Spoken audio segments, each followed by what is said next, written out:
Sebelum ceritanya dimulai, silahkan tulis di kolom komentar dari daerah mana saja teman-teman yang menonton cerita ini. Jangan lupa like dan subscribe agar channel ini bisa semakin berkembang dan bisa mempersembahkan cerita yang lebih menarik lagi. Cermin di hadapanku memantulkan bayangan seorang wanita yang seharusnya menjadi wanita paling bahagia di dunia. Gaun sutra berwarna gading membalut tubuhku dengan pas. Riasan wajahku dikerjakan oleh penata rias profesional, dan di leherku tergantung kalung berlian hadiah dari suamiku. Malam ini adalah perayaan 1 tahun pernikahanku dengan Radit, seorang pria yang dicintai banyak orang, dan terutama, sangat kucintai. Semua elemen kebahagiaan ada di sana, tersusun rapi seperti pajangan di etalase toko mewah. Namun, yang kurasakan di dalam perutku bukanlah kupu-kupu kebahagiaan, melainkan simpul tali yang mengencang setiap kali aku berpikir akan bertemu dengan ibu mertuaku. Pintu kamar terbuka dan Radit masuk. Sudah rapi dengan setelan jas mahalnya yang dijahit khusus. Ia berhenti sejenak di ambang pintu, menatapku dengan tatapan memuja yang selalu berhasil meluluhkan hatiku. "Kamu adalah bintang di ruangan ini, sayang," katanya, suaranya dalam dan hangat. Ia mendekat, tangannya yang kokoh terulur untuk menyentuh lenganku. Bahkan sebelum kita tiba di pestanya. Aku memaksakan seulas senyum. "Kamu juga sangat tampan, seperti biasa." Senyumku terasa tipis, rapuh. Radit tersenyum, senyum yang bisa menerangi seluruh kota. "Kita adalah tim yang sempurna, bukan?" Ia berdiri di belakangku, tangannya melingkari pinggangku, dan kami menatap pantulan kami berdua di cermin.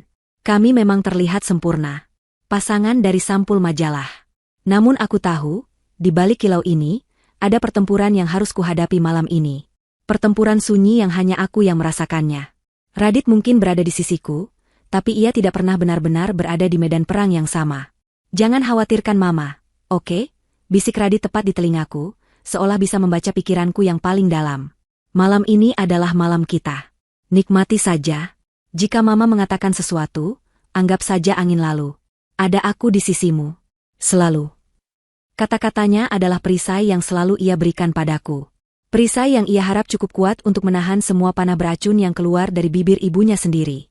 Aku mengangguk, menyimpan perisai itu rapat-rapat di hatiku, meskipun aku tahu perisai itu sudah mulai retak di beberapa bagian setelah ditempa selama setahun penuh. Aku lelah berlindung. Aku hanya ingin diterima apa adanya. "Ayo," kataku, mengumpulkan semua kekuatan yang kumiliki dan mengubahnya menjadi topeng ketenangan. "Jangan sampai kita terlambat di pesta kita sendiri." Setibanya di aula hotel bintang 5 tempat acara dilangsungkan, kami langsung menjadi pusat perhatian. Lampu kristal raksasa di tengah ruangan membiaskan cahaya keribuan titik, menari-nari di atas gaun malam para tamu dan gelas-gelas sampanye yang berdenting pelan. Aroma parfum mahal berpadu dengan wangi bunga lili yang dirangkai anggun di setiap sudut. Tangan Radit tak pernah lepas dari pinggangku saat kami berjalan menyapa para tamu, senyum terpatri di wajah kami berdua. Dari luar, kami adalah potret pasangan dari negeri dongeng. Seorang CEO muda, tampan, dan sukses yang menikahi karyawannya sendiri atas nama cinta sejati. Sebuah kisah yang disukai semua orang. Namun, di balik setiap potret indah, selalu ada bayangan. Dan bayangan dalam pernikahanku mendekat, anggun dalam balutan gaun berwarna zamrud yang serasi dengan kalung berlian di lehernya. Ibu Marisa. Senyumnya terpatri sempurna. Namun matanya, saat menatapku dari ujung rambut sampai ujung kaki, selalu menyimpan kilat dingin yang menusuk. "Ambar, sayang," sapanya dengan suara yang dibuat semanis mungkin. "Gaunmu cantik sekali. Sederhana, tapi pas di badanmu. Kamu pandai sekali memilih bahan yang tidak terlalu mahal tapi terlihat bagus." Itu dia. Pujian pertama yang dibungkus dengan hinaan berlapis. Aku merasakan genggaman tangan Radit di pinggangku sedikit mengerat, sebuah sinyal dukungan. Aku sudah terbiasa. "Terima kasih, Mama." "Mama juga terlihat sangat menawan malam ini," jawabku dengan nada setenang mungkin, seolah aku benar-benar menerima itu sebagai pujian. Ibu Marisa tertawa kecil, tawa yang terdengar seperti denting kaca retak. "Tentu saja. Gaun ini dirancang khusus oleh desainer dari Paris. Radit pasti sudah menceritakannya padamu." Ia kemudian menoleh pada seorang wanita di sebelahnya, istri dari salah satu investor penting. "Putraku, Radit, punya selera yang luar biasa. Dalam bisnis, dalam berpakaian, dalam segala hal. Meskipun kadang, hatinya yang terlalu baik membuatnya memilih sesuatu karena kasihan." Kata, "kasihan," itu menggema di telingaku, membuat ruangan yang hangat rasa dingin. Aku melihat Radit langsung menyela, mencoba mengalihkan pembicaraan dengan tawa yang dipaksakan. Ah, Mama ini bisa saja. Aku memilih Ambar karena aku mencintainya, bukan karena alasan lain. Bukankah begitu, sayang? Radit menatapku, matanya memohon agar aku memainkan peran ini bersamanya. Aku mengangguk. Senyumku kini terasa seperti beban berat di wajahku. Sepanjang sisa malam itu, pola yang sama terus berulang. Saat kami berbincang dengan salah satu kolega Radit yang baru kembali dari liburan mewah di Swiss, Ibu Marisa ikut bergabung. Oh, kalian harus coba ke sana, Ambar. Pemandangannya luar biasa, kata sang kolega ramah. Sebelum aku sempat menjawab, Ibu Marisa menimpali dengan cepat, tentu saja mereka akan ke sana. Waktu itu Radit mengajak Ambar ke Maladewa saja, dia sudah sangat terkesan. Maklum, itu pengalaman pertamanya menginap di resor bintang 6. Jadi nanti kalau ke Swiss pasti akan lebih takjub lagi. Lagi-lagi, sebuah pernyataan yang seolah memuji, tetapi tujuannya adalah untuk menggarisbawahi asal-usulku yang sederhana di depan orang lain. Radit kembali melakukan tugasnya. Mama benar, Ambar memang sangat menikmati liburan kami. Karena bersamaku, tempat apapun jadi terasa spesial, katanya sambil mengerling ke arahku. Sebuah upaya penyelamatan yang halus, namun aku tahu semua orang di sana menangkap maksud tersembunyi dari ucapan ibunya. Puncaknya adalah saat seorang kerabat tua bertanya kapan mereka akan menimang cucu. Pertanyaan klise di setiap acara keluarga. Kami tidak terburu-buru, Tante, jawab Radit sopan. Kami masih menikmati waktu berdua. Ibu Marisa, yang berdiri tidak jauh dari sana, menyahut dengan nada ringan namun penuh makna. Benar.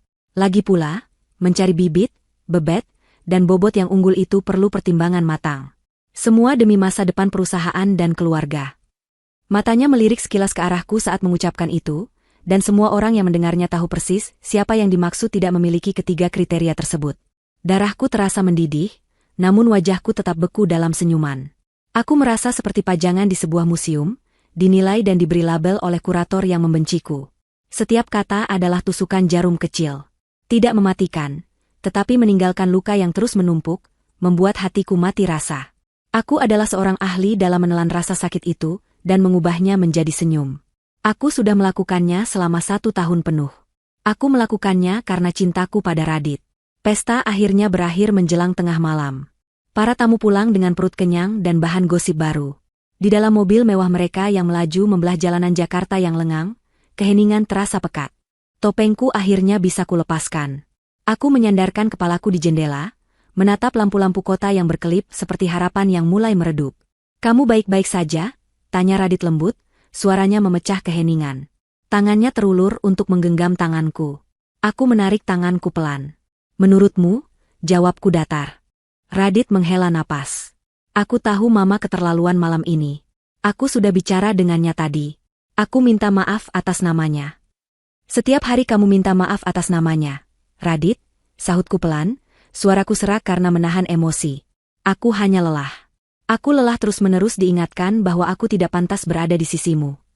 "Jangan bicara seperti itu," kata Radit tegas. Ia menepikan mobil sejenak di bahu jalan yang sepi. Ia menangkup wajahku, memaksaku untuk menatap matanya. "Dengar. Jangan pernah dengarkan Mama. Bagiku, kamu adalah segalanya. Kamu bukan pilihan karena kasihan. Kamu adalah satu-satunya pilihanku. Selalu. Percaya padaku." Tatapan Radit begitu tulus. Suaranya begitu meyakinkan. Aku merasakan pertahananku runtuh. Inilah Radit yang kucintai. Pria yang membuatku rela menahan semua ini. Aku mengangguk pelan, membiarkan Radit memelukku erat. Dalam dekapan itu, aku merasa aman sesaat. Aku memilih untuk percaya, sekali lagi. Setibanya di rumah megah kami, aku langsung membersihkan riasanku. Aku ingin segera tidur dan menghapus jejak malam yang melelahkan itu dari ingatan. Saat aku keluar dari kamar mandi, aku melihat Radit sedang duduk di tepi tempat tidur, menatap ponselnya dengan ekspresi aneh yang cepat-cepat ia sembunyikan saat melihatku. "Ada apa?" tanyaku. Radit sedikit terkejut, lalu cepat-cepat memasang senyum. "Bukan apa-apa. Hanya email pekerjaan. Biasa." Aku tidak terlalu memikirkannya. Aku duduk di meja rias, menyisir rambutku yang panjang. Keheningan kembali menyelimuti kami, hanya terdengar suara pendingin udara. Lalu, ponselku yang tergeletak di atas meja rias bergetar. Sebuah pesan masuk. Aku meraihnya dan membuka layar. Pesan itu dari nomor yang tidak kusimpan, tetapi aku tahu betul siapa pengirimnya. Ibu Marisa tidak pernah mau menyimpan nomorku, seolah itu adalah sebuah aib. Isi pesannya singkat, tetapi setiap kata terasa seperti es yang membekukan darahku. Besok malam, makan malam dengan ibu. Hanya kita berdua. Ada hal penting yang harus kita bicarakan tentang masa depanmu dan Radit. Jantungku berdebar kencang. Ini bukan ajakan biasa. Nada kalimatnya terdengar seperti sebuah ultimatum. Ada sesuatu yang akan terjadi. Sesuatu yang besar dan mungkin akan menghancurkan semua yang telah aku coba bangun selama ini. Aku menatap pantulan wajahku di cermin. Wanita yang tampak lelah itu merasakan firasat buruk yang begitu kuat, firasat bahwa surga kecilnya yang sudah terluka akan segera hancur lebur berkeping-keping. Kecemasan menggerogotiku sepanjang malam. Aku hampir tidak bisa tidur. Pikiranku terus berputar pada pesan singkat dari Ibu Marisa. Setiap kata dalam pesan itu kubedah berulang kali. Hanya kita berdua. Hal penting. Masa depanmu dan Radit. Kalimat-kalimat itu terdengar seperti vonis yang belum dibacakan oleh hakim. Di sebelahku, Radit tidur dengan napas teratur, tampak begitu tenang seolah dunia baik-baik saja. Ketenangannya yang damai justru membuatku semakin gelisah, seolah kami hidup di dua realitas yang berbeda. Pagi harinya, di meja makan yang dihiasi sarapan mewah yang disiapkan asisten rumah tangga, aku mencoba membahasnya. Radit, semalam Mama mengirimiku pesan, ucapku sambil mengaduk teh maduku tanpa minat. Makanan di hadapanku terasa seperti kardus. Dia mengajakku makan malam berdua nanti malam. Radit mengangkat wajah dari tabletnya, alisnya sedikit terangkat seolah terkejut. Namun matanya tidak menunjukkan keterkejutan yang tulus. Oh ya? Bagus dong. Mungkin akhirnya Mama mau mencoba membuka diri dan mengenalmu lebih baik. Setelah kejadian semalam, mungkin dia merasa bersalah. Ini kesempatan bagus, sayang. Jawaban itu terdengar terlalu sederhana, terlalu optimistis. Seperti sebuah naskah yang sudah disiapkan. Aku menatap suamiku lekat-lekat, mencari celah dalam topengnya. Aku tidak yakin begitu. Caranya menulis pesan terdengar sangat formal dan dingin. Seperti panggilan bisnis, bukan ajakan dari seorang ibu mertua. Radit tertawa kecil, tawa yang terdengar hambar di telingaku. Ia bangkit dari kursinya, menghampiriku dan memijat pundakku.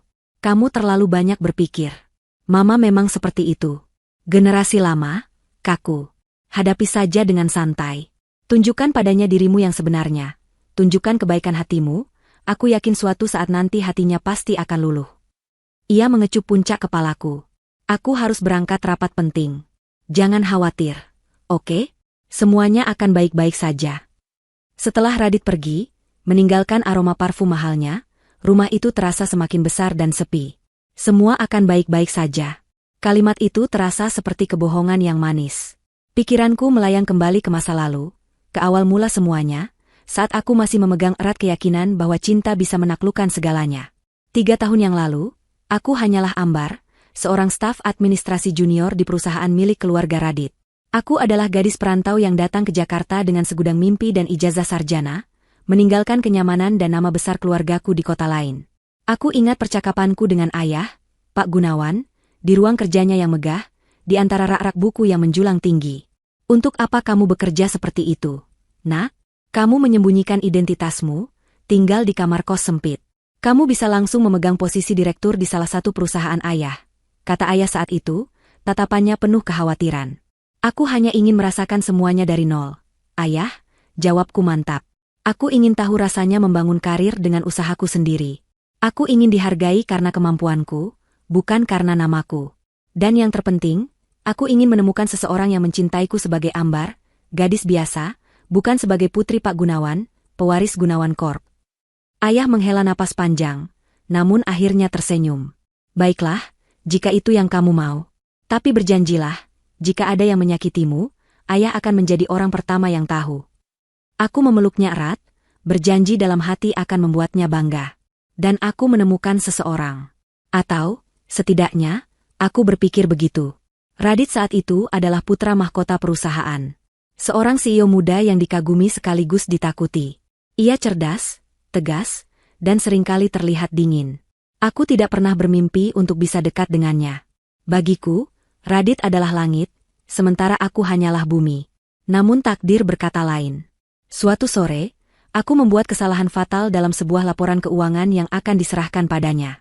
Aku sudah pasrah akan dimarahi habis-habisan atau bahkan dipecat di depan semua orang. Saat aku masuk ruangannya dengan tubuh gemetar, ia hanya menatap laporan itu, lalu menatapku dengan tenang. Saya lihat ada beberapa angka yang tidak sinkron di sini, katanya tanpa nada marah. Duduklah. Mari kita perbaiki bersama. Selama 1 jam berikutnya, ia dengan sabar membimbingku, menunjukkan kesalahanku tanpa sedikit pun merendahkan. Saat itulah aku melihat sisi lain dari Radit. Sisi yang hangat dan bijaksana. Sejak hari itu, kami mulai sering berinteraksi. Dimulai dari percakapan singkat di lift, makan siang yang tidak disengaja, di kantin, hingga akhirnya ia memberanikan diri mengajakku keluar. Kencan pertama kami bukan di restoran mewah seperti yang kubayangkan. Ia justru membawaku ke sebuah warung sate di pinggir jalan, tempat favoritnya sejak kuliah. Aku ingin kamu tahu diriku yang sebenarnya, Ambar. Bukan hanya CEO di kantor, katanya sambil tersenyum. Di sana, di antara kepulan asap sate dan hiruk-pikuk jalanan, aku jatuh cinta. Aku jatuh cinta pada pria yang memperlakukanku dengan hormat, yang tertawa lepas mendengar leluconku, yang mendengarkan mimpi-mimpiku dengan saksama. Hubungan kami menjadi rahasia kecil yang mendebarkan di kantor. Puncaknya, di sebuah bukit dengan pemandangan kelip lampu kota, ia melamarku. Aku tidak peduli kamu siapa dan dari mana asalmu, Ambar, katanya sambil berlutut, menyodorkan sebuah cincin. Yang aku tahu, aku ingin menghabiskan sisa hidupku bersamamu. Air mataku menetes. Aku merasa menjadi wanita paling beruntung. Ia mencintaiku, Ambar si gadis biasa. Aku berhasil. Aku mendapatkan cinta yang tulus. Saat itulah aku memberanikan diri untuk jujur, bahwa aku berasal dari keluarga yang cukup berada, meskipun aku tidak menyebutkan nama besar Gunawan Corp. Ia hanya tersenyum dan berkata, itu tidak mengubah apapun. Kenangan manis itu kini terasa seperti duri yang menusuk hatiku. Apakah semua itu nyata? Atau hanya bagian dari sebuah rencana besar? Aku tersadar dari lamunanku. Hari sudah sore. Aku harus bersiap. Aku membuka lemari pakaianku yang luas, penuh dengan gaun-gaun mahal pilihan Radit. Malam ini, aku tidak akan memakai gaun sederhana. Jika ini adalah sebuah pertempuran, aku harus memakai baju ziraku. Aku memilih sebuah gaun berwarna hitam pekat, elegan namun menunjukkan kekuatan. Saat aku sedang merias wajah, Radit pulang lebih awal. Ia masuk ke kamar dengan senyum ceria. Aku pulang cepat untuk memberimu semangat. Ia lalu melanjutkan, oh ya, setelah mengantarmu, aku ada janji bertemu dengan teman-teman lama. Mungkin akan pulang sedikit larut, jadi kamu tidak perlu menungguku. Sebuah kebetulan yang aneh. Seolah ia sengaja memberiku dan ibunya ruang dan waktu tanpa batas. Jantungku berdebar tidak nyaman. Saat aku sedang menyemprotkan parfum, Radit masuk ke kamar mandi untuk bersiap-siap. Ponselnya tergeletak di atas tempat tidur. Tiba-tiba, layarnya menyala. Sebuah notifikasi pesan masuk. Biasanya aku tidak akan pernah lancang. Tapi firasat burukku begitu kuat, mendorongku untuk melangkah mendekat. Aku tidak menyentuhnya, hanya menunduk untuk membaca pratinjau pesan di layar kunci. Pengirimnya adalah Mama. Dan isi pesannya membuat darahku seolah berhenti mengalir. Pastikan kamu bisa mengalihkan perhatiannya malam ini. Mama akan selesaikan semuanya. Napas tercekat di tenggorokanku. Jadi, Radit tahu. Ia tahu semua ini, kepulangannya yang lebih awal, ajakannya untuk bertemu teman-teman, semua kalimat penyemangatnya, semuanya adalah kebohongan. Sebuah sandiwara yang dirancang dengan sempurna. Aku bukanlah istrinya yang akan ia lindungi, melainkan target yang harus dialihkan perhatiannya. Aku mundur perlahan, tanganku gemetar. Tawa Radit yang terdengar optimistis tadi pagi kini terdengar seperti ejekan yang paling kejam. Senyum di balik pisau. Suamiku sendiri yang memegang pisaunya, sementara ibunya yang akan menancapkannya tepat di jantungku. Malam ini, aku tidak akan datang ke makan malam sebagai menantu yang penurut. Aku akan datang sebagai wanita yang telah dikhianati, dan aku tidak akan membiarkan mereka menang begitu saja. Perjalanan menuju restoran terasa seperti perjalanan menuju tiang gantungan. Radit duduk di belakang kemudi, jemarinya mengetuk-ngetuk setir mengikuti irama musik jazz lembut yang mengalun dari radio. Ia berusaha keras menciptakan suasana normal, suasana suami istri yang biasa. Ia bertanya tentang hariku, tentang buku yang sedang kubaca, tentang hal-hal sepele yang kini terdengar seperti suara bising di telingaku. Aku hanya menjawab dengan gumaman singkat. 1 kata. 2 kata. Setiap kata terasa seperti pecahan kaca di tenggorokanku. Mataku menatap lurus ke depan, ke jalanan malam Jakarta yang basah oleh sisa hujan. Tapi yang kulihat bukan itu. Aku melihatnya, suamiku, sebagai orang asing. Aku memperhatikan cara bibirnya bergerak saat ia bicara, cara matanya melirikku untuk memastikan aku mendengarkan. Semua yang dulu kulihat sebagai tanda cinta dan perhatian, kini terlihat seperti gerakan terlatih seorang aktor ulung. Setiap senyumnya adalah kebohongan. Setiap sentuhannya di lenganku terasa seperti sengatan listrik yang dingin. "Kamu tegang sekali," katanya. Tawanya terdengar sedikit canggung karena kurangnya respons dariku. "Rileks saja, sayang. Ingat yang aku bilang, anggap saja ini makan malam biasa." Makan malam biasa. Aku ingin tertawa histeris. Apakah ini biasa baginya? Merencanakan penghancuran hati istrinya sendiri bersama ibunya? Mengantarkan istrinya ke tempat pembantaian emosional, seolah-olah mengantarnya ke sebuah acara sosial? Rasa sakit di dadaku begitu hebat. Namun anehnya, itu tidak melumpuhkanku. Rasa sakit itu justru berubah menjadi sesuatu yang lain. Sesuatu yang dingin, tajam, dan fokus. Aku tidak lagi merasa seperti korban yang ketakutan. Aku merasa seperti seorang pengamat yang sedang mengumpulkan data untuk sebuah kesimpulan yang tak terhindarkan. "Aku baik-baik saja," jawabku, suaraku terdengar datar bahkan di telingaku sendiri.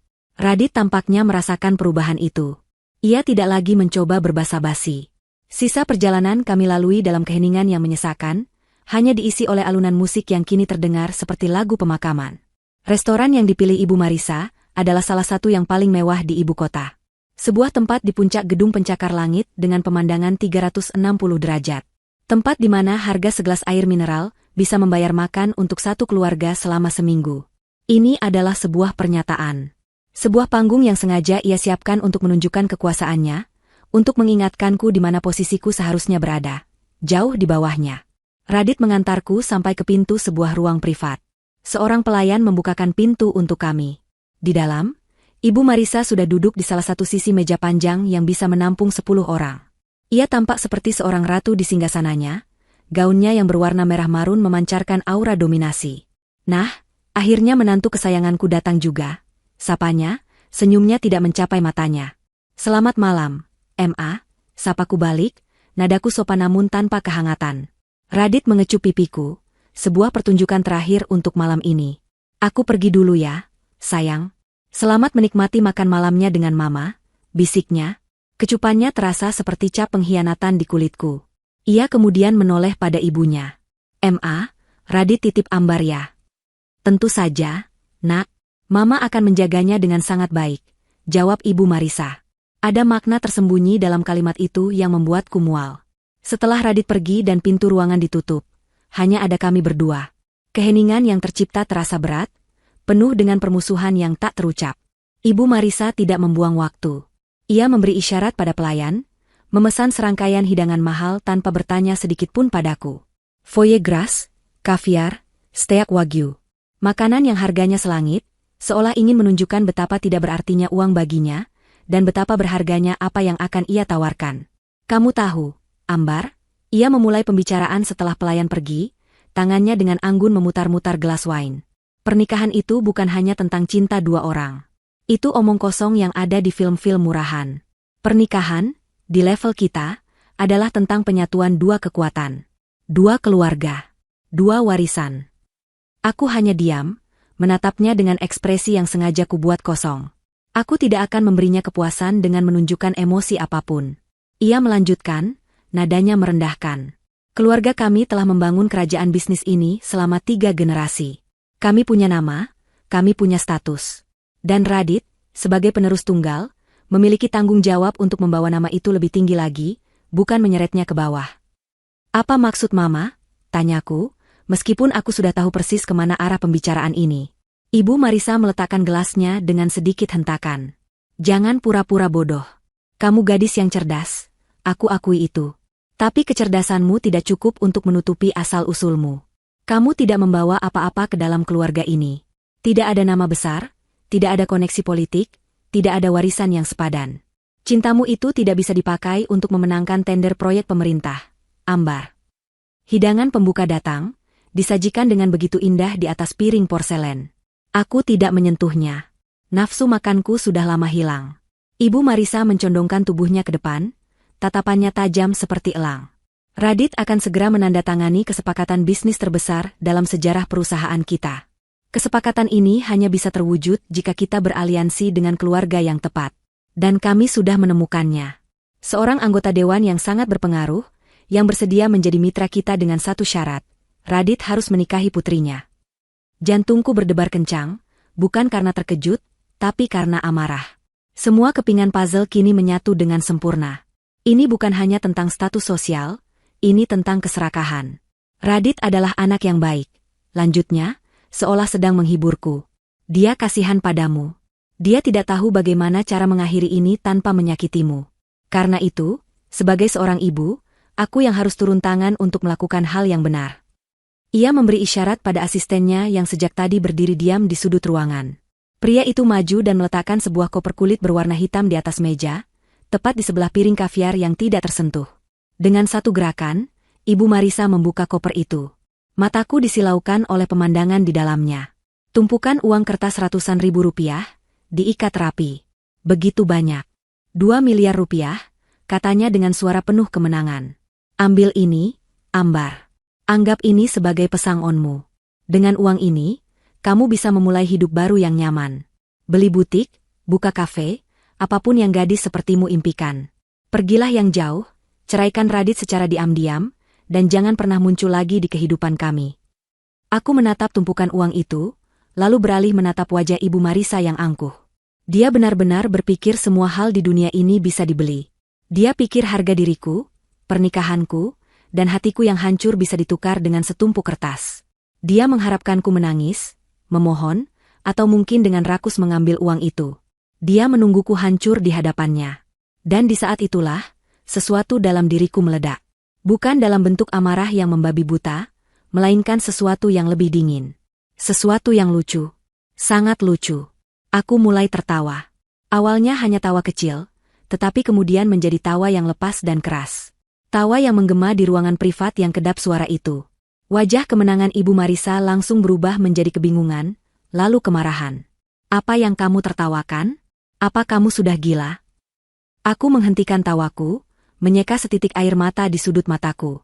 Aku menatapnya lurus, senyum dingin terukir di bibirku. Aku menertawakan betapa murahnya ibu menilai semuanya. Ibu pikir, harga diriku hanya senilai 2 miliar. Aku berdiri dari kursi, merapikan gaun hitamku. Aku bahkan tidak melirik koper itu lagi. Tidak perlu, Bu. Simpan saja uangmu itu, kataku dengan suara yang tenang dan jelas. Setiap kataku ucapkan dengan penekanan. Aku sudah menyiapkan sesuatu yang akan membuatmu jauh lebih bahagia. Tanpa menunggu jawabannya, aku berbalik dan berjalan menuju pintu. Aku bisa merasakan tatapannya yang penuh amarah dan keterkejutan membakar punggungku. Dia pasti mengira aku hanya menggertak. Dia pasti berpikir aku hanya gadis kampung bodoh yang sedang berlagak kuat. Dia salah besar. Saat aku membuka pintu dan melangkah keluar dari ruangan itu, aku meninggalkan Ibu Marisa yang terdiam di singgasananya, di tengah-tengah panggung kemenangannya yang kini terasa hampa.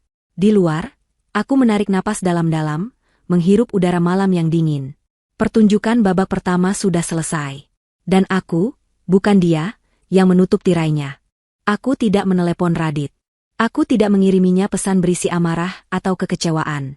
Aku hanya mengeluarkan ponselku, membuka aplikasi taksi online, dan memesan satu untuk pulang.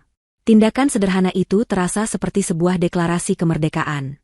Aku tidak akan lagi bergantung padanya, bahkan untuk hal sepele seperti tumpangan pulang. Aku akan berdiri di atas kakiku sendiri mulai dari detik ini. Selama menunggu di lobi hotel yang mewah, di antara tatapan ingin tahu beberapa orang, aku berhasil menjaga wajahku tetap tenang dan dingin. Namun, begitu aku masuk ke dalam taksi dan pintu mobil tertutup, pertahananku runtuh. Tidak ada isak tangis yang keras, hanya air mata yang mengalir tanpa henti di pipiku. Air mata untuk Ambar si gadis naif yang pernah percaya pada dongeng cinta. Air mata untuk pernikahan 1 tahun yang ternyata dibangun di atas pondasi kebohongan. Sopir taksi yang baik hati itu sepertinya menyadari kesedihanku. Ia hanya menyalakan radio dengan volume pelan dan tidak mencoba mengajakku bicara. Dalam keheningan yang nyaman itu, aku memutar ulang semua kenangan indahku bersama Radit. Kencan pertama kami di warung sate, lamarannya yang romantis di puncak bukit, janjinya di altar pernikahan. Semua kenangan itu kini terasa tercemar. Setiap kata manisnya, setiap pelukannya, setiap tatapan cintanya, Semuanya kini terlihat seperti bagian dari sebuah penipuan yang terencana. Seberapa lama ia sudah memainkan peran ini? Sejak awal? Ataukah ia benar-benar pernah mencintaiku, sebelum keserakahan keluarganya menelannya bulat-bulat? Pertanyaan-pertanyaan itu menyiksaku.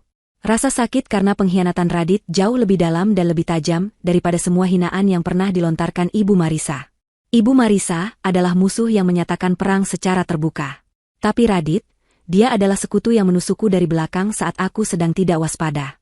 Setibanya di apartemen, aku membayar taksi dan melangkah masuk ke dalam lobi. Rumah yang biasanya terasa hangat dan nyaman kini terasa seperti sebuah sangkar emas yang dingin dan asing. Aku masuk ke dalam unit kami yang luas, menyalakan lampu, dan keheningan menyambutku. Radit belum pulang. Tentu saja. Dia sedang memainkan perannya sebagai pria yang sedang bersenang-senang dengan teman-temannya, memberikan alibi yang sempurna untuk dirinya sendiri. Kesendirian itu memberiku waktu untuk berpikir jernih. Air mataku mulai mengering, digantikan oleh kobaran api amarah yang dingin. Aku berjalan ke bar mini dan menuang segelas air putih, tanganku masih sedikit gemetar. Aku tahu apa yang baru saja kudengar dan lihat. Pesan di ponsel Radit adalah bukti niatnya. Tapi aku juga tahu, dalam dunia orang-orang seperti mereka, bukti seperti itu sangat mudah disangkal. Itu hanya salah paham. Atau, kamu salah mengartikan pesannya. Atau, Mama hanya protektif, aku hanya mencoba menenangkannya. Radit adalah seorang pembohong yang lihai, ia pasti sudah menyiapkan 1001 alasan. Jika aku ingin menghancurkan mereka, seperti mereka mencoba menghancurkanku, aku butuh lebih dari sekadar firasat atau sepotong pratinjau pesan. Aku butuh bukti yang tak terbantahkan. Bukti yang akan membungkam mulut mereka selamanya. Bukti yang bisa kugunakan untuk menunjukkan pada dunia, dan terutama pada ayah, siapa sebenarnya pria yang kunikahi ini. Pikiranku mulai bekerja seperti seorang ahli strategi. Bukan lagi sebagai istri yang patah hati. Aku harus tenang. Aku harus sabar. Aku harus bertindak seolah tidak ada yang terjadi. Aku harus membuatnya merasa aman, membuatnya lengah. Aku segera menghapus sisa-sisa air mataku, berganti pakaian dengan piyama sutra yang nyaman, dan membaringkan diri di tempat tidur. Aku mematikan lampu di sisiku, memunggungi sisi tempat tidur Radit yang masih kosong, dan mengatur napasku agar terdengar seperti orang yang sudah tertidur pulas. Ini adalah bagian tersulit. Berbaring di ranjang pernikahan kami, menunggu kepulangan sang pengkhianat, dan berpura-pura tidur. Setiap menit terasa seperti 1 jam. Suara detak jam di dinding terdengar seperti hitungan mundur menuju konfrontasi yang tak terlihat. Sekitar pukul 1 dini hari, aku mendengar suara pintu depan terbuka dan tertutup pelan. Langkah kakinya terdengar ringan di atas lantai marmer. Ia pasti berusaha untuk tidak membangunkanku. Pintu kamar tidur terbuka dengan derit yang sangat pelan. Aku merasakan sisi lain tempat tidur sedikit melesak turun saat ia duduk di tepinya. Aku bisa merasakan kehadirannya di belakangku, mencium aroma samar alkohol dan parfumnya. Maafkan aku, sayang, bisiknya sangat pelan, mengira aku sudah tidur. Aku tahu malam ini pasti berat untukmu. Sabar sedikit lagi, ya.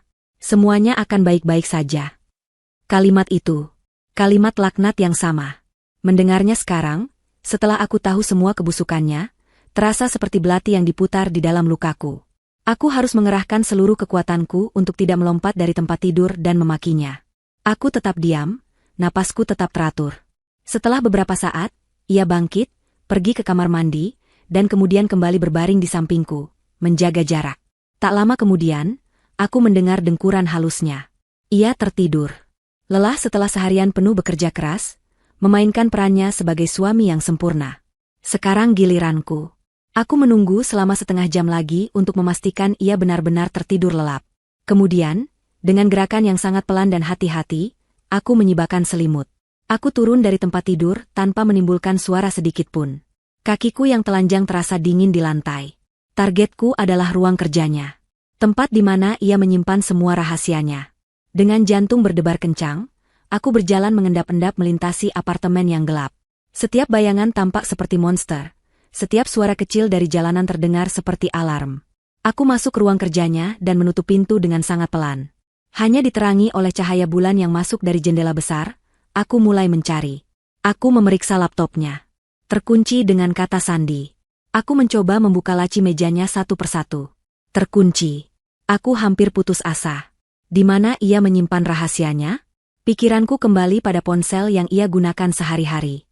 Tapi itu pasti bersih. Dia terlalu pintar untuk itu. Lalu mataku tertuju pada sebuah pengisi daya nirkabel di sudut meja, tersembunyi di balik tumpukan buku. Tidak ada ponsel di atasnya. Tapi untuk apa ada pengisi daya jika tidak ada ponselnya? Aku mulai memeriksa laci-laci kecil di lemari buku. Dan di sanalah aku menemukannya. Di balik setumpuk dokumen lama, ada sebuah laci yang tidak terkunci. Di dalamnya, tergeletak sebuah ponsel lain. Ponsel yang belum pernah kulihat sebelumnya. Warnanya hitam, modelnya berbeda dari yang biasa ia pakai. Ponsel rahasianya. Tanganku gemetar saat mengambilnya. Aku menekan tombol daya. Layarnya menyala, meminta kata sandi. Aku menarik napas, mencoba berpikir seperti dia. Apa kata sandi yang akan ia gunakan untuk ponsel rahasianya? Bukan tanggal lahirku. Bukan tanggal pernikahan kami. Mungkin sesuatu yang berhubungan dengan bisnis? Atau sesuatu yang berhubungan dengan ambisinya. Aku mencoba memasukkan tanggal ulang tahun ibunya. Gagal. Aku mencoba kombinasi angka lain. Gagal. Lalu sebuah ide terlintas di benakku. Sebuah tanggal yang pernah ia sebutkan dengan penuh semangat. Tanggal saat ayahnya mendirikan perusahaan ini. Sebuah tanggal yang melambangkan warisan dan tahta yang sangat ia dambakan. Aku memasukkan 8 digit angka itu. Klik. Layar terbuka. Jantungku serasa mau copot. Aku berhasil. Dengan cepat, aku membuka aplikasi pesan. Di sana, ada percakapan panjang dengan Mama, jauh lebih detail dan kejam dari yang bisa kubayangkan. Tapi bukan itu yang paling mengejutkan. Aku membuka galeri, dan menemukan sebuah folder tersembunyi. Namanya, Rekaman. Dengan tangan gemetar, aku membuka folder itu. Ada puluhan file audio di dalamnya. Sebagian besar diberi nama dengan tanggal. Aku mencari rekaman dari beberapa hari terakhir. Aku menemukan satu yang diberi label, Diskusi Final, Mama. Aku melihat sekeliling, menemukan headphone mahal milik Radit tergeletak di meja. Aku menyambungkannya ke ponsel rahasia itu, memakainya, dan menekan tombol putar. Keheningan di telingaku pecah oleh suara yang paling kukenal. Suara suamiku, Radit, jernih dan tajam. Tenang, Ma. Dia hanya gadis kampung biasa, gertakannya kosong. Dia akan segera lelah dan menerima uang itu. Pernikahanku dengan putri Pak Anggota DPR itu akan melancarkan semua proyek kita. Sedikit lagi, Ma. Sabar. Duniaku runtuh untuk kedua kalinya malam itu. Tapi kali ini, tidak ada air mata. Yang ada hanyalah keheningan yang mematikan di dalam kepalaku, dan suara pengkhianatan yang paling menyakitkan terus berputar di telingaku. Aku memiliki buktiku. Dan sekarang, aku akan merencanakan pembalasanku. Aku duduk di lantai ruang kerja yang dingin itu selama beberapa waktu, headphone masih menempel di telingaku. Suara Radit yang penuh pengkhianatan itu terus berputar dalam rekamannya, menimpa suara dengkurannya yang samar-samar terdengar dari kamar tidur. Setiap kata adalah paku yang ditancapkan ke peti mati cinta kami. Gadis kampung biasa. Gertakannya kosong. Sabar sedikit lagi, Ma. Dunia tidak runtuh dengan ledakan dahsyat, melainkan dengan bisikan kejam dari orang yang paling kupercaya. Tidak ada air mata. Aku sudah melewati tahap itu. Yang kurasakan adalah sebuah kejelasan yang mengerikan, seolah-olah kabut tebal yang menyelimuti hidupku selama setahun terakhir tiba-tiba tersingkap. Semua keraguan, semua harapan kecil bahwa aku salah paham, semuanya lenyap.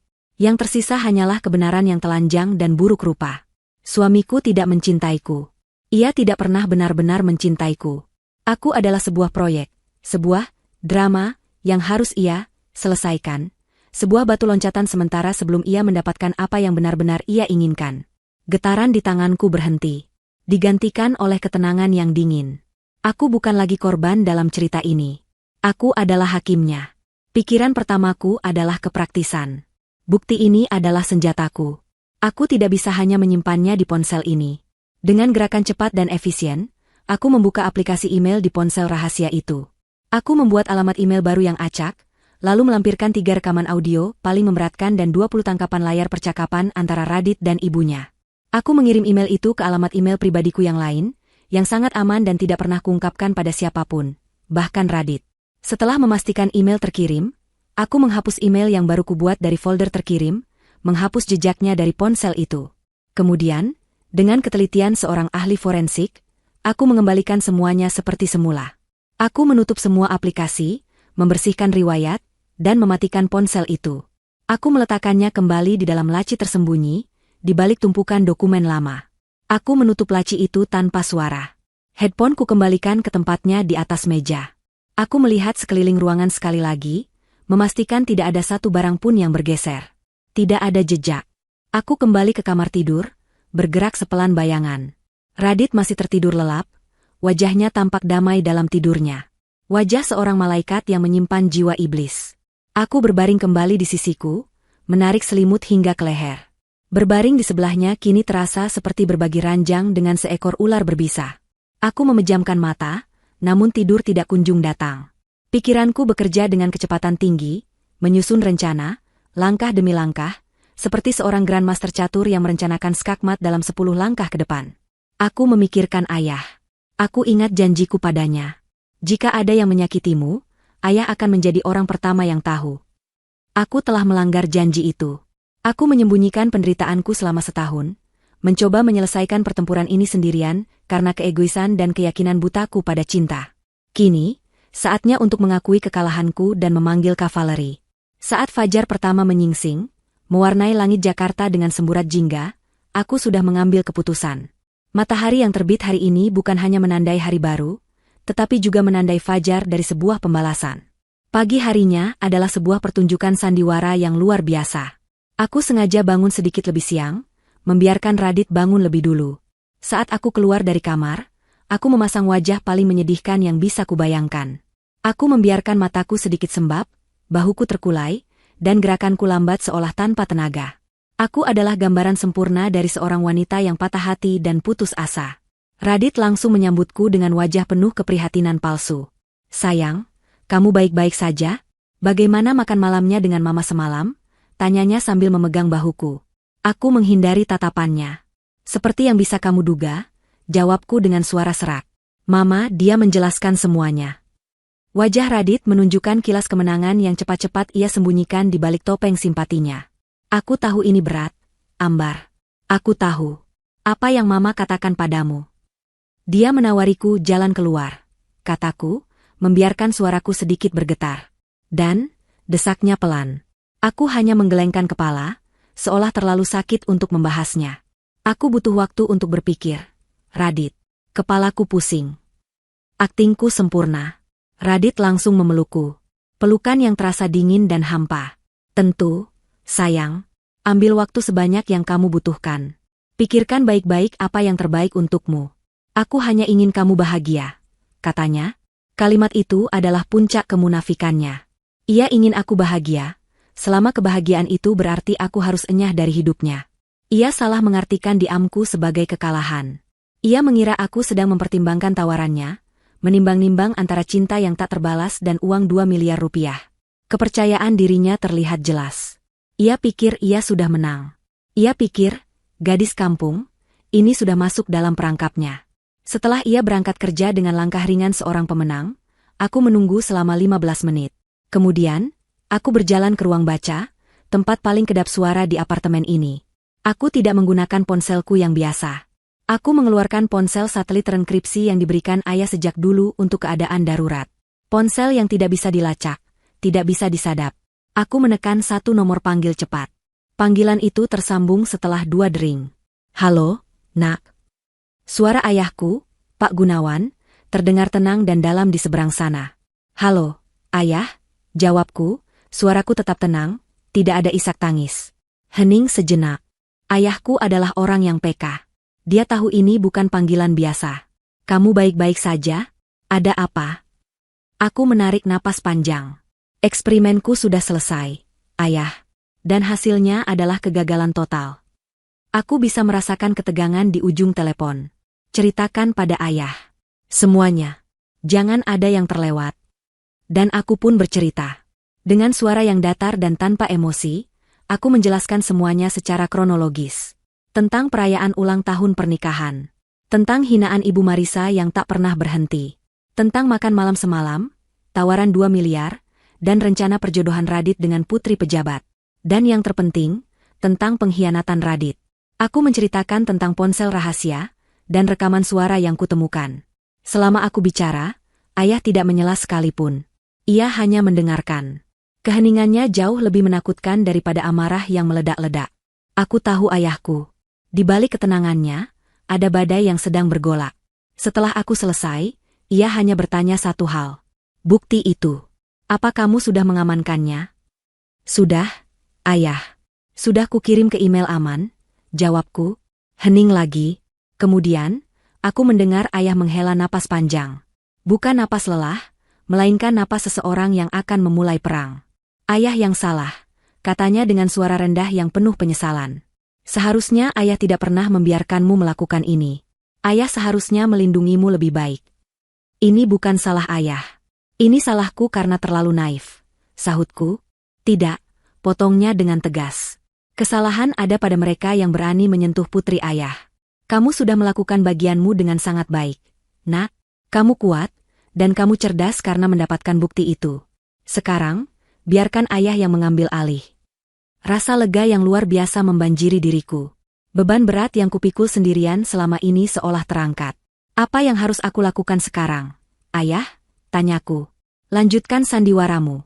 Perintahnya, suaranya kini berubah menjadi suara seorang panglima perang. Bertingkahlah seolah kamu hancur dan sedang mempertimbangkan tawaran mereka. Biarkan mereka merasa menang. Biarkan mereka lengah. Ayah butuh 2 hari untuk mempersiapkan semuanya. Tim pengacara dan penasihat bisnis ayah akan segera bergerak. Jangan hubungi ayah lagi melalui jalur biasa. Tunggu instruksi dari asistenku. Aku mengangguk meskipun ia tidak bisa melihatnya. Baik, ayah. Sebelum menutup telepon, ayah mengucapkan kalimat yang membuat bulu kuduku berdiri. Kalimat yang merupakan janji dan kutukan bagi keluarga Radit. Anggap saja beres. Nak, ayah yang akan pastikan mereka belajar, apa artinya menghina putri kesayangan ayah.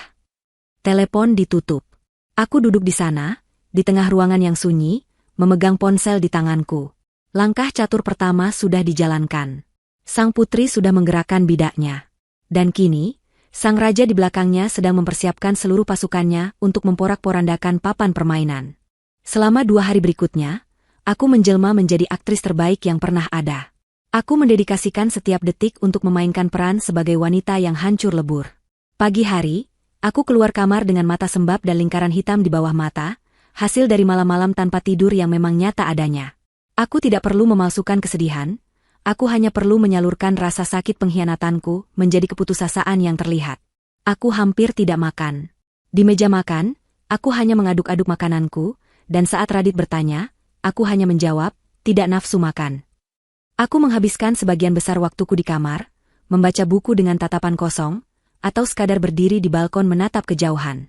Aku membiarkan Radit melihatku menangis diam-diam beberapa kali. Semua itu adalah bagian dari pertunjukan. Radit dan Ibu Marisa menelan umpanku bulat-bulat. Mereka benar-benar percaya bahwa aku sedang berada di ambang kehancuran dan akan segera menyerah. Aku tahu ini karena pada hari pertama, Radit melakukan kesalahan fatal. Ia menerima telepon dari ibunya saat berada di kamar mandi, dan ia tidak sadar bahwa ponselnya terhubung dengan speaker Bluetooth kecil yang ada di meja rias. Dia hancur. Ma, kata Radit dengan suara penuh kemenangan yang teredam oleh suara pancuran air. Persis seperti yang kita duga. Dia tidak makan, hanya menangis di kamar. Aku yakin 1 atau 2 hari lagi, dia akan mengambil uang itu dan pergi. Rencana kita berhasil dengan sempurna. Aku yang saat itu sedang pura-pura tertidur, mendengar setiap katanya dengan jelas. Hatiku yang sudah beku terasa semakin dingin. Mereka bahkan tidak memiliki sedikitpun rasa bersalah. Baginya, aku hanyalah sebuah masalah yang hampir terselesaikan. Bagus, terdengar suara Ibu Marisa dari speaker. Setelah dia pergi, kita bisa langsung mengumumkan pertunanganmu dengan Larasati, putri Pak Suryo. Ayahnya sudah tidak sabar untuk menandatangani kontrak kerjasama itu. Semua akan indah pada waktunya. Ma, jawab Radit. Percakapan itu semakin membulatkan tekadku. Mereka tidak pantas mendapatkan belas kasihan. Mereka pantas mendapatkan kehancuran total. Sementara di luar aku tampak rapuh. Di dalam duniaku yang tersembunyi, aku bergerak dengan efisiensi seorang agen rahasia. Aku menerima email terenkripsi dari asisten ayah yang berisi dokumen-dokumen hukum. Aku mencetaknya menggunakan printer kecil yang kusimpan di ruang ganti, menandatanganinya, memindainya kembali, lalu mengirimkannya melalui jalur aman. Surat gugatan cerai, surat kuasa untuk pengacara, semuanya sudah siap. Aku juga mulai mengemasi barang-barangku secara diam-diam. Bukan gaun mahal, perhiasan, atau tas bermerek yang pernah diberikan Radit. Semua itu adalah properti panggung sandiwara kami, dan aku tidak menginginkannya. Aku hanya mengemas barang-barang yang benar-benar milikku. Foto-foto lama keluargaku, beberapa buku favoritku sejak kuliah, laptop lamaku, dan pakaian sederhana yang kubeli dengan gajiku sendiri sebelum menikah.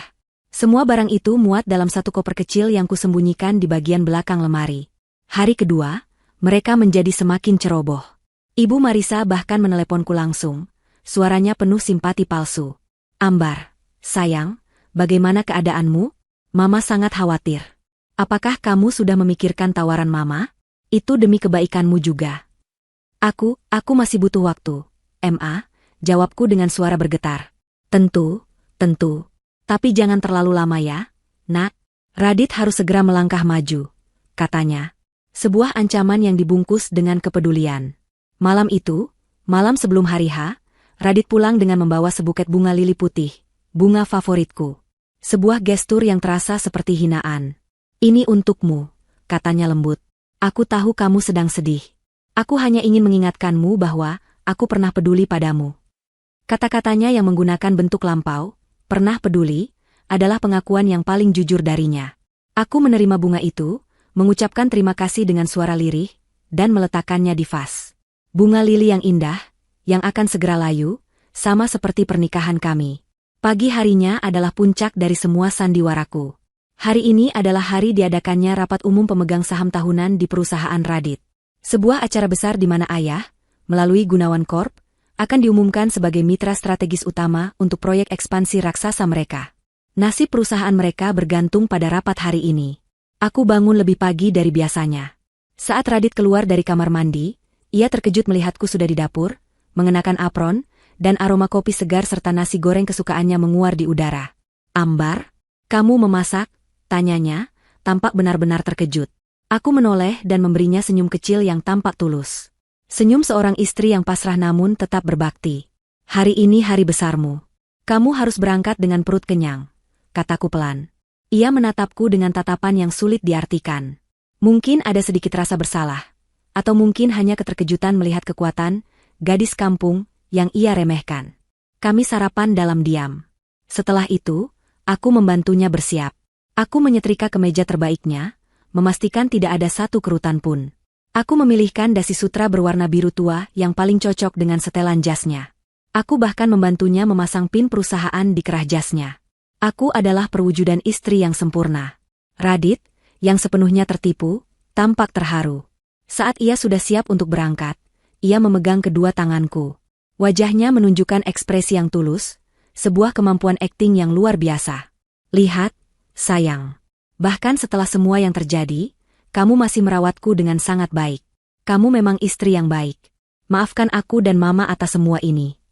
Aku menatap matanya dalam-dalam, membiarkan mataku sedikit berkaca-kaca. "Aku hanya melakukan apa yang seharusnya dilakukan seorang istri," jawabku lembut.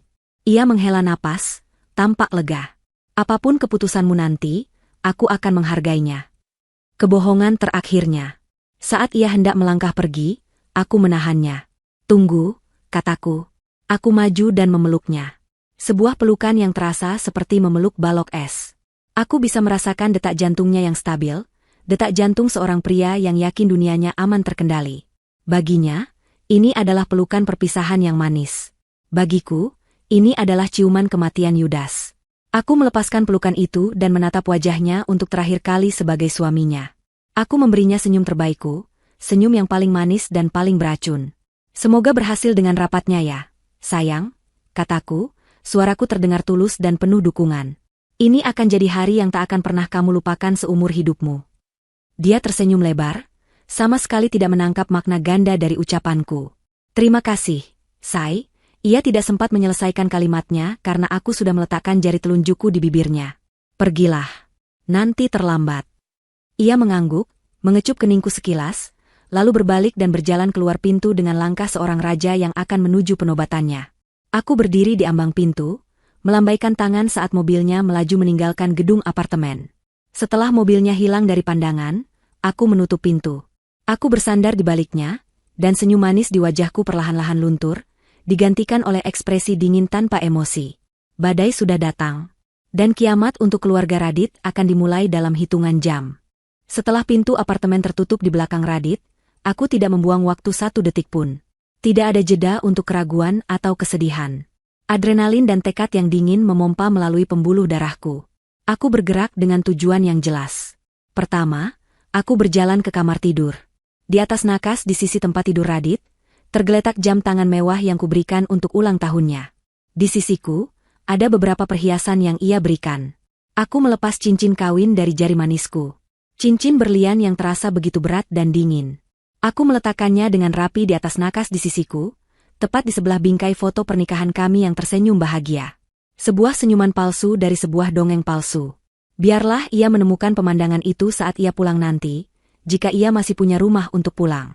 Aku menyeret keluar koper kecil yang sudah kusiapkan dari balik lemari. Isinya hanya barang-barang yang menjadi milikku sebelum aku menjadi Nyonya Ambar, istri Radit. Tidak ada satupun jejak dari kehidupanku selama setahun terakhir yang kubawa. Aku ingin memulai kembali dengan bersih, tanpa beban dari masa lalu yang beracun ini. Aku berganti pakaian, mengenakan blus sederhana dan celana panjang yang nyaman. Pakaian Ambar yang sesungguhnya. Aku berjalan melintasi apartemen itu untuk terakhir kalinya. Mataku memindai setiap sudut. Ruang tamu yang luas tempat kami pernah tertawa menonton film. Dapur modern tempat aku belajar memasak makanan kesukaannya.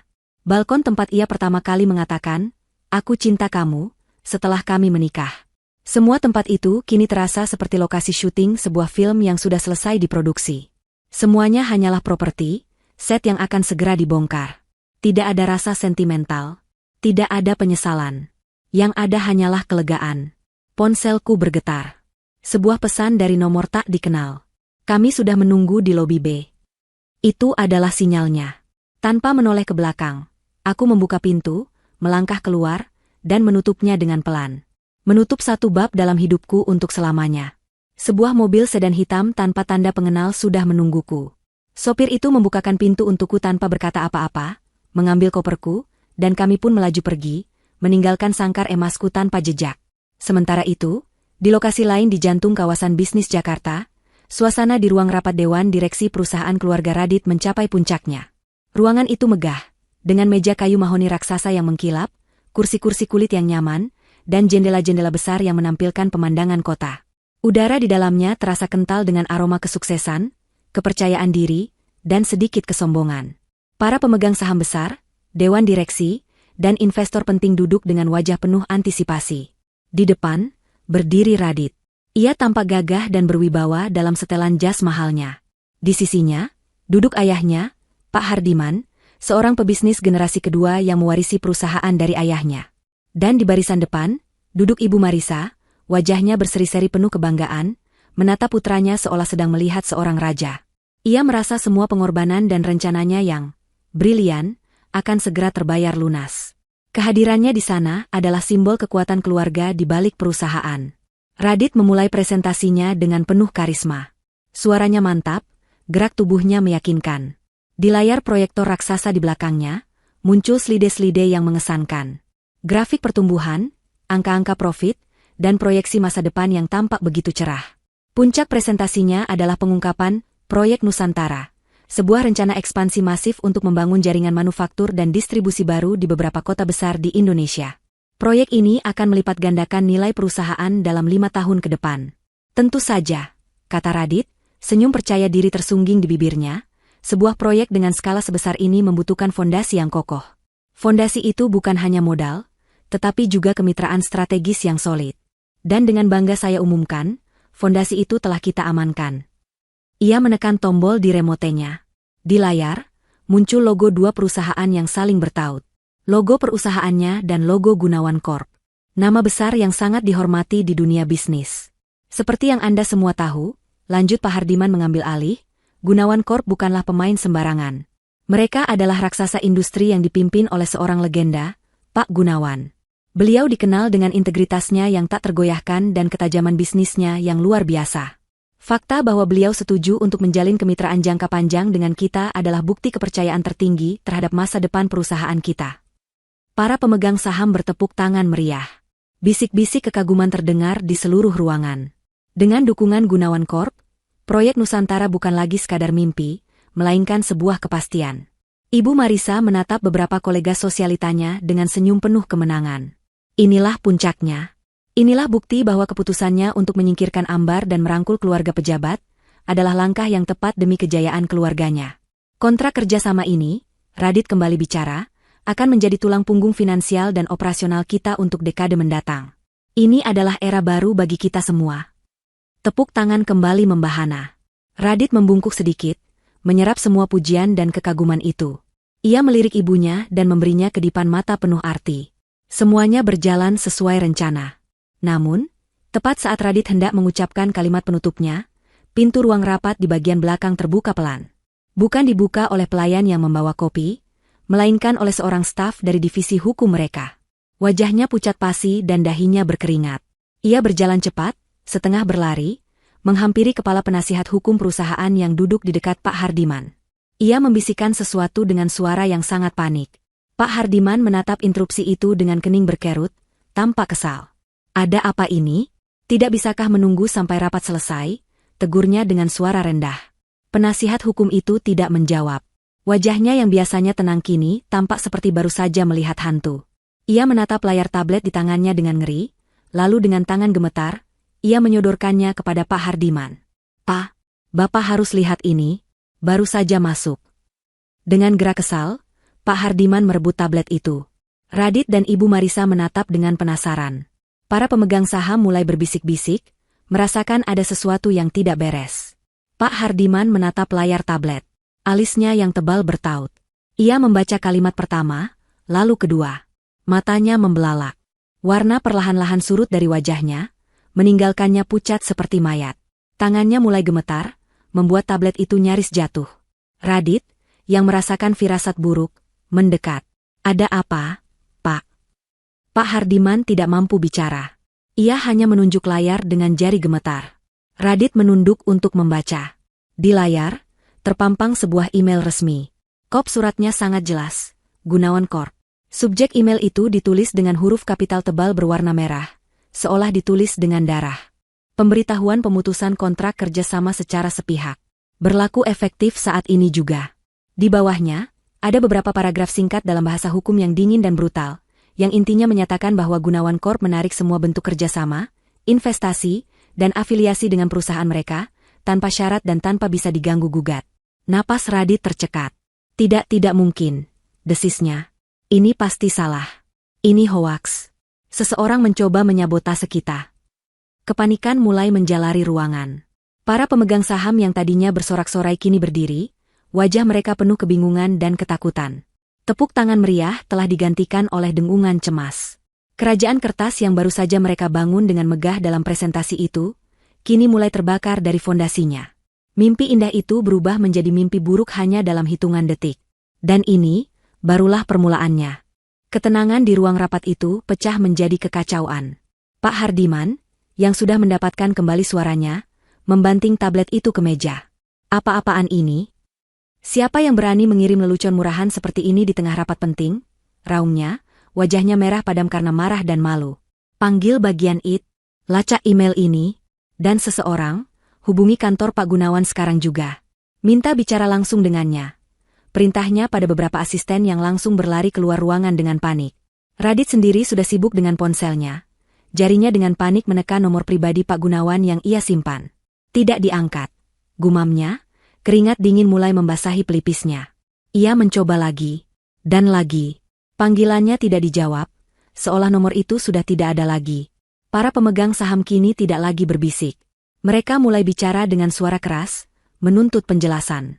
"Apa maksudnya ini, Hardiman?" teriak salah satu investor tertua.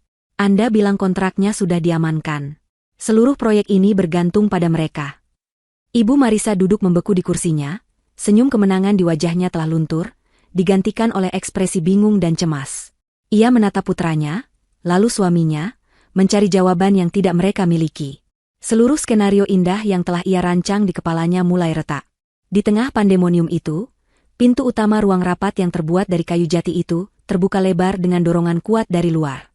Semua orang menoleh serempak. Keributan langsung mereda, tergantikan oleh keheningan yang tegang. Di ambang pintu, berdiri Pak Gunawan. Ia tidak sendirian. Di kedua sisinya berdiri dua pria berbadan tegap dengan setelan jas hitam, yang satu adalah kepala tim hukumnya, yang satu lagi adalah kepala keamanannya.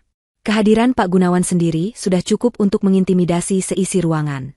Ia adalah legenda hidup di dunia bisnis. Wajahnya yang keras dan tatapannya yang tajam, memancarkan aura kekuasaan mutlak, yang membuat Pak Hardiman terlihat seperti pengusaha kecil. Ia melangkah masuk dengan langkah mantap, sepatunya yang mengkilap tidak menimbulkan suara di atas karpet tebal. Ruangan yang tadinya riuh kini senyap, semua mata tertuju padanya. Pak Hardiman dan Radit adalah yang pertama pulih dari keterkejutan. Mereka bergegas menghampiri, wajah mereka dipenuhi kepanikan dan harapan. "Pak Gunawan, syukurlah Anda datang," seru Pak Hardiman. "Pasti ada salah paham yang mengerikan. Email itu pasti kerjaan orang iseng, kan?" Pak Gunawan berhenti di tengah ruangan. Ia bahkan tidak menoleh pada Pak Hardiman. Ia menatap lurus ke depan, ke arah para pemegang saham yang menahan napas. Suaranya, ketika ia bicara, tidak keras, namun bergema di seluruh penjuru ruangan, memotong udara seperti pisau. Tidak ada salah paham. Dua kata itu menghantam mereka seperti bogem mentah. Radit terhuyung mundur selangkah. Tapi kenapa? Proyek ini, kesepakatan kita. Akhirnya, Pak Gunawan menoleh, tatapan dinginnya pertama kali jatuh pada Radit, lalu beralih ke Ibu Marisa. Gunawan Corp, katanya dengan penekanan di setiap kata, dibangun di atas dua pilar, integritas dan kehormatan. Kami tidak akan pernah, dan tidak akan mau, berafiliasi dengan perusahaan yang dipimpin oleh keluarga yang tidak memiliki keduanya. Wajah Radit dan kedua orang tuanya memucat. "Integritas? Kehormatan? Apa maksud Anda?" tanya Radit, suaranya bergetar. "Kami tidak melakukan kesalahan apapun." Pak Gunawan tertawa kecil. Tawa yang sama sekali tidak terdengar lucu. Terdengar menghina. "Oh, benarkah? Tanyakan pada diri Anda sendiri, Radit. Tanyakan pada ibumu. Tanyakan bagaimana cara kalian memperlakukan anggota keluarga kalian sendiri. Tanyakan apa yang kalian tawarkan pada menantu perempuanmu semalam di restoran. Jika ada jarum yang jatuh, suaranya pasti akan terdengar." Pernyataan itu adalah bom yang meledak di tengah keheningan. Radit membeku, wajahnya menunjukkan kengerian saat ia menyadari semuanya. Ibu Marisa terkesiap, tangannya menutup mulutnya, matanya membelalak tak percaya. Bagaimana Pak Gunawan bisa tahu? Dan saat mereka masih linglung dalam keterkejutan, pintu utama kembali terbuka untuk ketiga kalinya, dan yang terakhir. Aku melangkah masuk. Semua kepala menoleh ke arahku. Aku bisa merasakan tatapan mereka, penuh kebingungan. Mereka melihatku, tetapi mereka tidak mengenaliku. Aku bukan lagi Ambar, menantu sederhana yang selalu menunduk.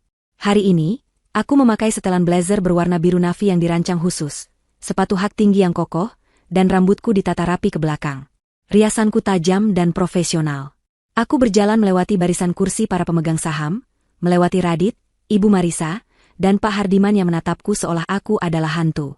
Aku berjalan dengan dagu terangkat, dan berhenti tepat di samping ayahku. Aku menatap lurus ke arah tiga orang yang telah menghancurkan hatiku. Tidak ada kebencian di mataku. Hanya ada kekosongan yang dingin. "Perkenalkan," kataku, suaraku tenang namun cukup keras untuk didengar semua orang. "Saya Ambar Gunawan, putri tunggal dari Pak Gunawan, pemilik Gunawan Corp." Sebuah desahan kolektif terdengar di seluruh ruangan. Rahang-rahang terjatuh. Ibu Marisa terhuyung dan jatuh kembali ke kursinya. Wajahnya pucat pasi seperti kertas. Radit menatapku, lalu ke Pak Gunawan, lalu kembali padaku. Otaknya seolah tidak mampu memproses informasi yang baru saja ia terima. Gadis kampung biasa, yang ia hina ternyata adalah putri dari orang yang paling ia puja di dunia bisnis. Sang pewaris tahta dari kerajaan yang ingin ia jadikan mitra. Gadis yang kalian hina dan coba singkirkan. Lanjutku, suaraku tetap stabil, adalah kunci dari masa depan yang baru saja kalian presentasikan dengan begitu bangga. Saat itu juga, seorang pria berpenampilan resmi masuk ke ruangan. Ia adalah kurir dari pengadilan agama. Ia berjalan lurus ke arah Radit yang masih mematung, dan menyerahkan sebuah amplop coklat. "Dan ini," kataku saat Radit menerima amplop itu dengan tangan gemetar, "adalah pemutusan hubungan pribadi kita. Sesuai dengan permintaanmu dan ibumu, aku menceraikanmu." Aku menoleh pada ayahku, yang menatapku dengan sorot mata penuh kebanggaan. "Ayah, urusan kita di sini sudah selesai." Ayah mengangguk. "Ayo pulang, Nak." Kami berbalik. Tanpa menoleh ke belakang, kami berjalan keluar dari ruang rapat itu. Kami meninggalkan di belakang kami sebuah kerajaan yang runtuh, sebuah keluarga yang hancur, dan impian-impian yang berubah menjadi debu. Saat pintu tertutup di belakang kami, aku bisa mendengar suara teriakan pertama dari para pemegang saham yang marah, menandai dimulainya akhir dari segalanya bagi keluarga Radit. Pembalasanku baru saja dimulai. Dunia bisnis Jakarta bergerak secepat kilat, dan berita buruk melaju lebih cepat dari semuanya. Dalam waktu kurang dari 1 jam setelah kami meninggalkan ruang rapat itu, badai media menerjang. Portal-portal berita online berlomba-lomba menaikkan judul utama yang sensasional. Kemitraan raksasa batal di tengah RUPS. Saham anjlok 80%. Judul lainnya lebih menusuk. Skandal keluarga Hardiman terungkap. Menantu yang dihina ternyata pewaris tunggal Gunawan Corp. Cerita itu memiliki semua elemen yang disukai publik. Drama keluarga, pengkhianatan, dan pembalasan dendam yang epik. Wawancara singkat dari beberapa pemegang saham yang keluar dari rapat dengan wajah murka menjadi viral. Mereka menceritakan tentang pemutusan kontrak yang tiba-tiba dan kehadiran Ambar Gunawan yang dramatis. Dalam sekejap, citra keluarga Hardiman yang terhormat hancur lebur, berganti menjadi potret keluarga serakah dan bermoral rendah. Bagi perusahaan mereka, dampaknya bersifat katastrofik. Kejatuhan harga saham hanyalah permulaan. Begitu berita tersebar, para bankir yang selama ini memuja mereka kini menelepon tanpa henti. Dengan batalnya kemitraan dengan Gunawan Corp, semua jaminan untuk pimpin raksasa yang mereka ambil untuk proyek Nusantara menjadi batal demi hukum. Pihak bank menuntut pembayaran utang dipercepat, khawatir perusahaan itu akan segera bangkrut total.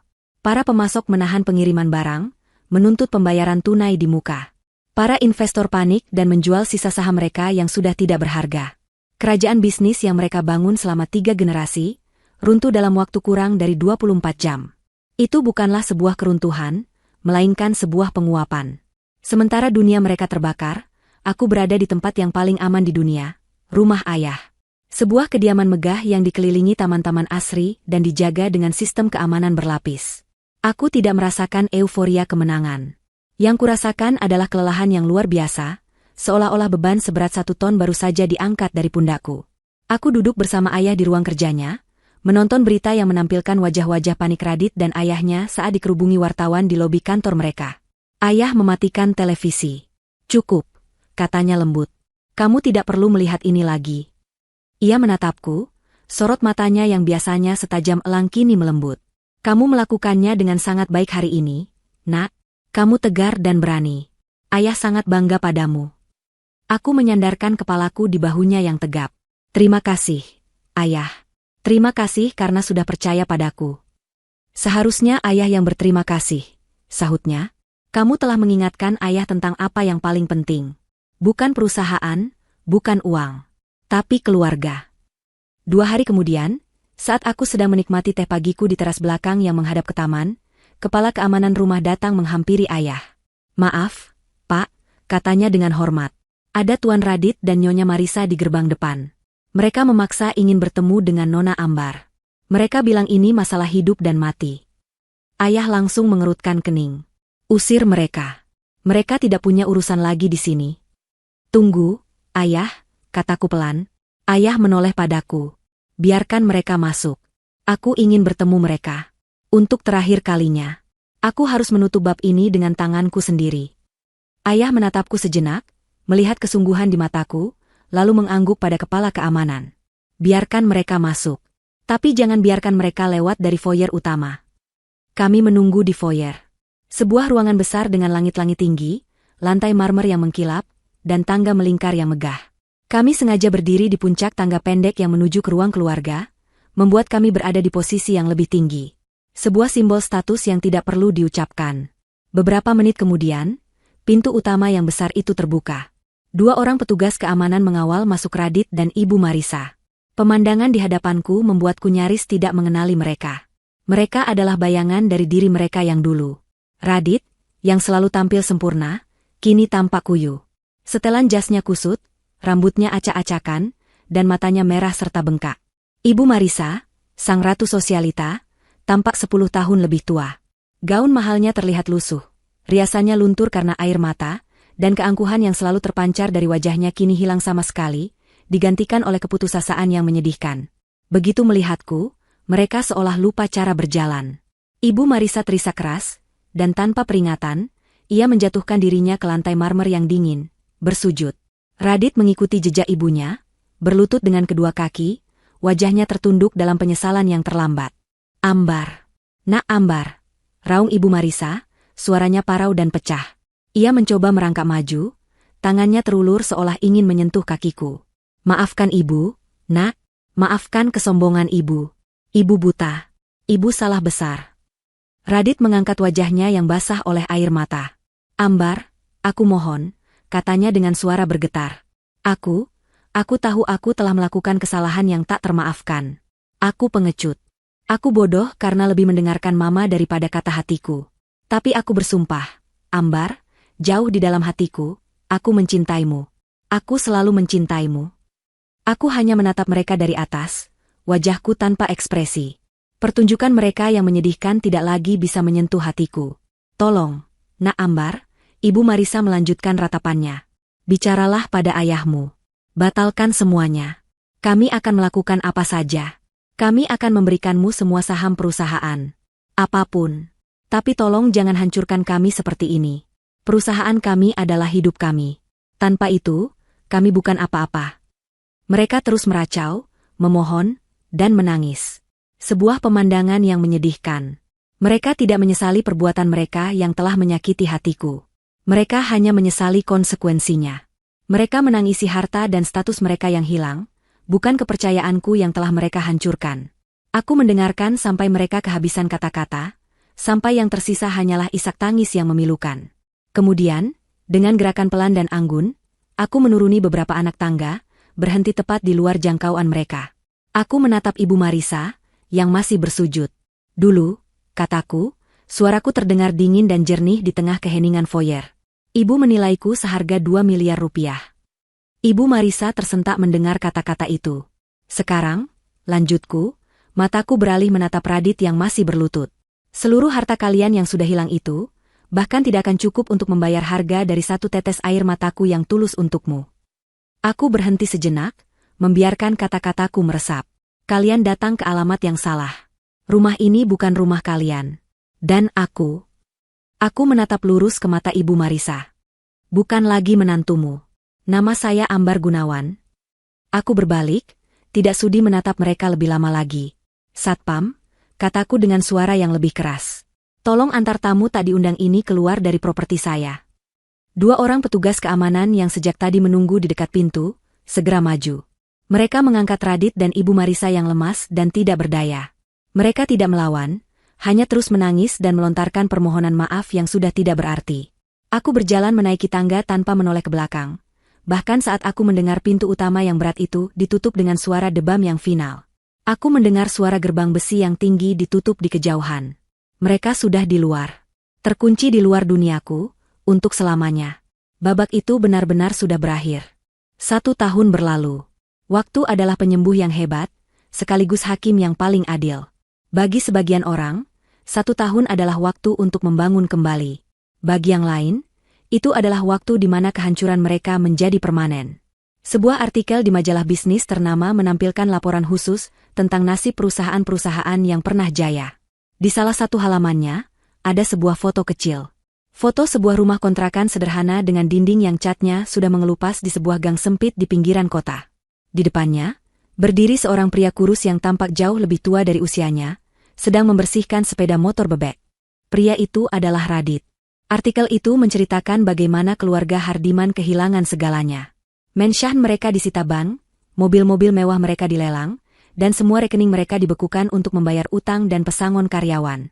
Pak Hardiman jatuh sakit karena stroke, dan Ibu Marisa, yang tidak pernah bekerja sehari pun dalam hidupnya, kini harus merawat suaminya yang lumpuh di rumah kontrakan yang pengap. Radit, mantan CEO yang karismatik, kini bekerja serabutan. Terkadang sebagai kurir pengantar barang, terkadang sebagai sopir ojek online. Ia harus menelan harga dirinya setiap hari, bertemu dengan orang-orang yang dulu memujanya, yang kini menatapnya dengan campuran iba dan cemooh. Pertunangannya dengan putri pejabat itu, tentu saja, batal bahkan sebelum berita tentang kehancurannya dingin. Keluarga itu menghilang seolah tak pernah ada. Penderitaan mereka bukanlah kemiskinan materi semata, melainkan kemiskinan harga diri dan kehormatan yang direnggut habis. Itulah karma mereka. Di belahan dunia yang lain, di puncak gedung pencakar langit Gunawan Corp, pemandangannya sangat berbeda. Aku, Ambar Gunawan, kini duduk di kursi yang dulu menjadi milik ayah. Aku menjabat sebagai CEO baru Gunawan Corp. Ayah memutuskan untuk pensiun dini, mempercayakan warisannya di tanganku, dan memilih untuk lebih banyak menghabiskan waktunya untuk kegiatan sosial dan bermain golf. Aku bukan sekadar pewaris yang duduk manis. Aku memimpin perusahaan dengan caraku sendiri. Aku meluncurkan beberapa inisiatif baru yang berfokus pada teknologi hijau dan pembangunan berkelanjutan. Di bawah kepemimpinanku, perusahaan tidak hanya mencetak rekor profit baru, tetapi juga memenangkan beberapa penghargaan internasional untuk tanggung jawab sosial perusahaan. Para direksi dan karyawan yang awalnya mungkin meragukanku, kini menghormatiku karena kemampuanku, bukan karena namaku. Namun, pencapaian terbesarku bukanlah dalam bentuk angka di laporan keuangan. Setahun yang lalu, aku menggunakan sebagian dana pribadiku untuk mendirikan Yayasan Ambar Wijaya. Sebuah yayasan yang didedikasikan untuk membantu para perempuan korban kekerasan domestik dan pelecehan emosional. Kami tidak hanya memberikan tempat berlindung, tetapi juga pelatihan keterampilan, bantuan hukum, dan modal usaha agar mereka bisa berdiri di atas kaki mereka sendiri. Aku mengubah rasa sakitku menjadi kekuatan untuk orang lain. Aku memastikan tidak ada lagi gadis kampung biasa yang bisa diremehkan dan dihancurkan oleh orang-orang seperti Ibu Marisa. Sore itu, aku berdiri di depan jendela raksasa di ruang kerjaku, memandang matahari terbenam yang mewarnai langit Jakarta dengan palet warna yang indah. Aku baru saja menyelesaikan rapat dewan direksi, di mana proposal terbaruku untuk membangun pusat pelatihan teknologi gratis bagi perempuan di daerah-daerah terpencil, disetujui dengan suara bulat. Tidak ada lagi rasa sakit atau amarah di hatiku saat aku mengingat Radit atau ibunya. Yang ada hanyalah sebuah pelajaran berharga. Mereka hanyalah sebuah bab dalam buku kehidupanku. Bab yang menyakitkan, tetapi perlu, yang telah membentukku menjadi wanita seperti sekarang ini. Ponsel di mejaku bergetar. Aku meliriknya. Bukan panggilan bisnis. Bukan juga dari seorang pria yang mencoba mendekatiku, yang jumlahnya cukup banyak akhir-akhir ini. Itu adalah sebuah notifikasi dari aplikasi internal yayasanku. Sebuah foto telah diunggah. Foto sekelompok perempuan yang tersenyum bahagia di depan sebuah toko kue kecil. Itu adalah usaha pertama yang berhasil didirikan oleh salah satu lulusan program kami.